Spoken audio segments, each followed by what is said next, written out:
rules. My son needs help. Open the gate. Susan Harper had always believed she'd found a quiet haven after years of turmoil following her husband's sudden death. 2 years ago, she and her teenage son, Ethan, settled into a modest 2-story colonial home with soft gray siding and a wide front porch in a suburban neighborhood just outside Cincinnati. The backyard was big enough for Ethan to play basketball with his friends, and as a freelance architect working from home, Susan cherished the peace and focus the neighborhood promised. At first, everything seemed perfect. The streets were lined with towering oaks, the sidewalks were pristine, and every lawn was meticulously maintained, adorned with seasonal decorations that spoke of a community that cared about appearances. For Susan, a woman in her early 50s who'd weathered her share of grief, this felt like a fresh start, a place to rebuild her life and give Ethan stability. The neighborhood's homeowners association, HOA, sent occasional flyers about meetings or community events, but Susan paid them little mind. She assumed they dealt with mundane matters like property values or landscaping rules. She wasn't one for neighborhood politics, preferring polite nods to neighbors over getting entangled in gossip or cliques. After losing her husband to a heart attack 4 years prior, she'd learned to keep her world small and manageable, focusing on Ethan and her work. She'd promised herself to avoid drama, convinced that a low profile was the key to protecting their fragile peace. But subtle changes began to unsettle her. New security cameras appeared at street corners, their red lights blinking ominously. Concrete barriers and heavy gates sprang up on side streets without warning, forcing drivers to take longer routes. Street signs vanished, and keypad-locked gates blocked roads that had once been open. Susan noticed delivery drivers parking blocks away, grumbling about inaccessible gates, and trash trucks skipping certain streets because of the barriers. Once, while jogging, she overheard a neighbor mention the HOA's crackdown, but he offered no details, only a half-hearted warning to watch out for their letters. Susan brushed it off, but the neighborhood's transformation felt increasingly oppressive, like a net tightening around her home. One evening, as the Cincinnati skyline glowed faintly in the distance, Susan returned from the grocery store to find orange traffic cones and a temporary gate blocking her street. A security guard she didn't recognize waved her to a detour, adding 10 minutes to her drive. Ethan, waiting at the door, asked why she was late. She laughed it off, but unease gnawed at her. Why the secrecy? Why no notice about road closures? That night, she scoured the HOA's emails, finding only vague mentions of security enhancements, with no specifics. The HOA's website was equally unhelpful, its last update months old. Susan rubbed her temples, telling herself she was overreacting. But the image of a fire hydrant half-blocked by a concrete barrier lingered in her mind, and she couldn't shake the thought of what might happen in an emergency. The crisis came on a chilly spring evening.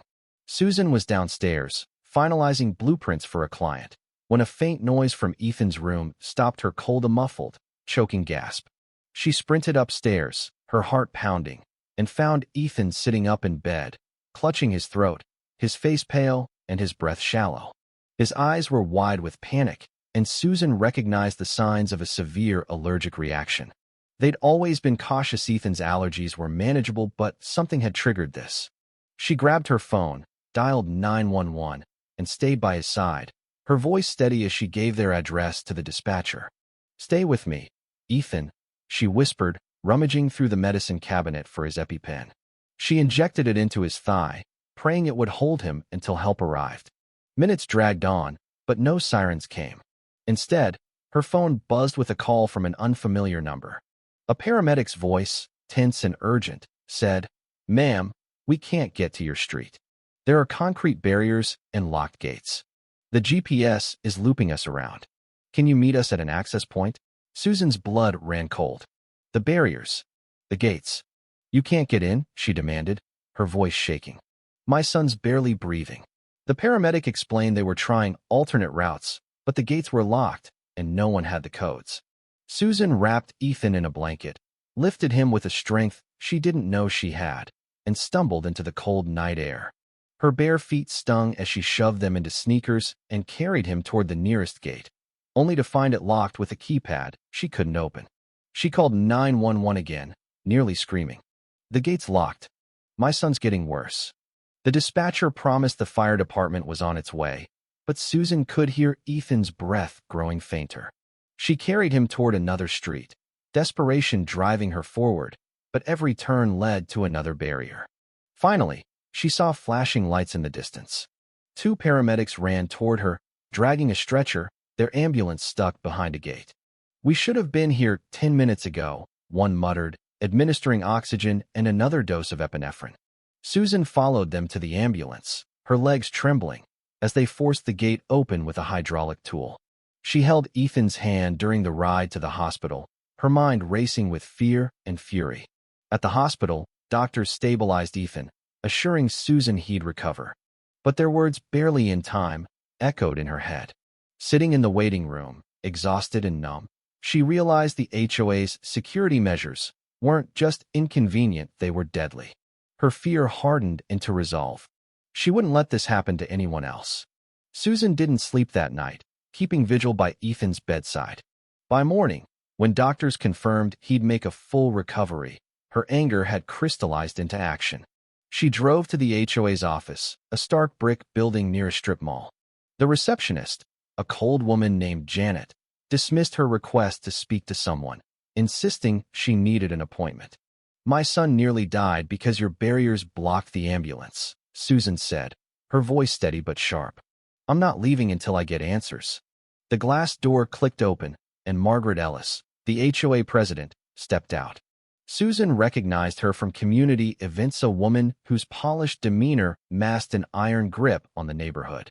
Margaret led Susan to a sparse conference room, her smile thin. "I understand you're upset," she began, "but these measures are for everyone's safety. We've had crime issues, and the gates were necessary." Susan cut her off.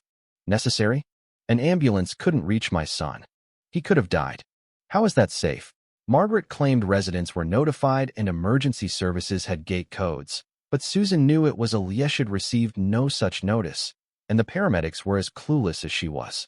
When Margaret suggested filing a formal complaint and warned against unsubstantiated accusations, Susan's patience snapped. She pulled out her phone, hit record, and set it on the table. "I'm not accusing," she said. "I'm telling you your barriers endanger lives. I want the gate codes and proof that emergency services can access every street. If I don't get that, I'm going to the city and the press." Margaret's eyes narrowed. "This isn't how we handle things, Ms. Harper. The HOA has authority here, and I'd hate for you to face violations over a misunderstanding." It was a threat, and Susan saw it for what it was. She left, her phone still recording, knowing the HOA wouldn't fix this willingly. Back home, Susan found a letter from the HOA accusing her of disruptive conduct and threatening fines. Furious, she began documenting everything: photos of the gates, emails, and the letter. She emailed the city's fire department and public safety division, detailing Ethan's emergency and the barrier's role. A neighbor, Diane, knocked on her door that evening. "I heard what happened," Diane said, her voice low. "Those gates are a nightmare. I'm in if you're fighting the HOA." Diane's frustration mirrored Susan's, and together, they vowed to act. Susan contacted the fire department again, speaking to a supervisor who was alarmed to learn emergency vehicles couldn't navigate the neighborhood. He confirmed no permits existed for the barriers and promised an investigation. Diane shared her folder of HOA notices, fines for trivial infractions like an unapproved mailbox or a slightly overgrown hedge. "They're bullies," Diane said. "But this time, they've gone too far." Susan took their evidence to City Hall, meeting Charles Thompson, a deputy director of public safety. He frowned at the photos, particularly those showing barriers blocking fire hydrants. "These installations are unpermitted," he said. "This is a serious violation." When Susan mentioned Redwell Community Solutions, the contractor named on the gates, Charles noted it wasn't a licensed company in Cincinnati. He promised a swift inspection. That evening, another HOA letter appeared, accusing Susan of defamation and threatening legal action. She called Diane, and they decided to hire Robert Klein, an attorney specializing in HOA disputes. Robert reviewed their documents and warned that the HOA would fight dirty. "They're profiting from this," he said, pointing to Redwell.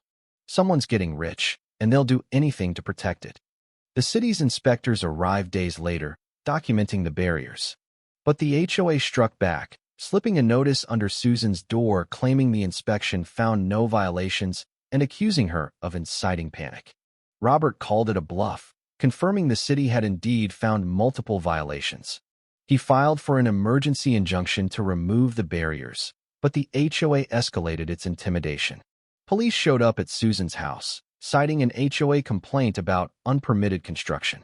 The officers found nothing but apologized for the hassle. Diane's mailbox was vandalized, and a neighbor who supported them received a threatening letter. One night, a rock shattered Susan's living room window. She called the police, but the culprit was gone. Robert urged her to stay vigilant, but not to retaliate. The hearing was a crucible. Susan, Diane, and Robert faced Margaret and the HOA board in court. Robert presented damning evidence: unpermitted barriers, blocked fire hydrants, and the HOA's retaliatory letters. Margaret's attorney painted Susan as a troublemaker, but the judge wasn't swayed. Then, a surprise witness, former board member Paul Grayson, took the stand. He revealed Redwell was a shell company created by Margaret to siphon HOA funds, with inflated invoices funding personal profits. Margaret's outburst calling Paul a liar was silenced by the judge, who ordered the evidence sent to the district attorney for a criminal investigation. The judge's ruling was decisive. The barriers were to be removed within 48 hours, the HOA board was suspended, and an independent administrator was appointed. Susan felt a surge of relief and exhaustion. Margaret's composure cracked as she left the courtroom, her authority shattered. The community was free. In the weeks that followed, the barriers came down, and the neighborhood breathed again. Children played in open streets, delivery trucks returned, and residents began speaking freely, no longer cowed by the HOA.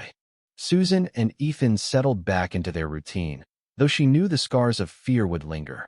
Diane, now a local hero, repainted her garage in a defiant shade of red, thumbing her nose at the HOA's old rules. The new administrator, Ellen Carter, held open forums, promising transparency. The criminal investigation against Margaret and her allies loomed, with Susan and Ethan as potential witnesses. One evening, Susan and Ethan sat on their porch, eating dinner as the neighborhood hummed with life. Diane stopped by with cookies, joking about her newfound baking hobby. As they laughed, Susan felt a weight lift. The fight had been brutal, but they'd won. The HOA's reign of control was over, and no one else would face what Ethan had endured. This story isn't just about one family's battle, it's a warning about unchecked power and the courage it takes to fight back. Have you ever faced injustice or violence in your community? Maybe an HOA, a local official, or another authority overstepped their bounds. Share your thoughts in the comments below. Did Susan and Diane go too far, or were they right to take a stand? Let's hear your perspective. What would you have done?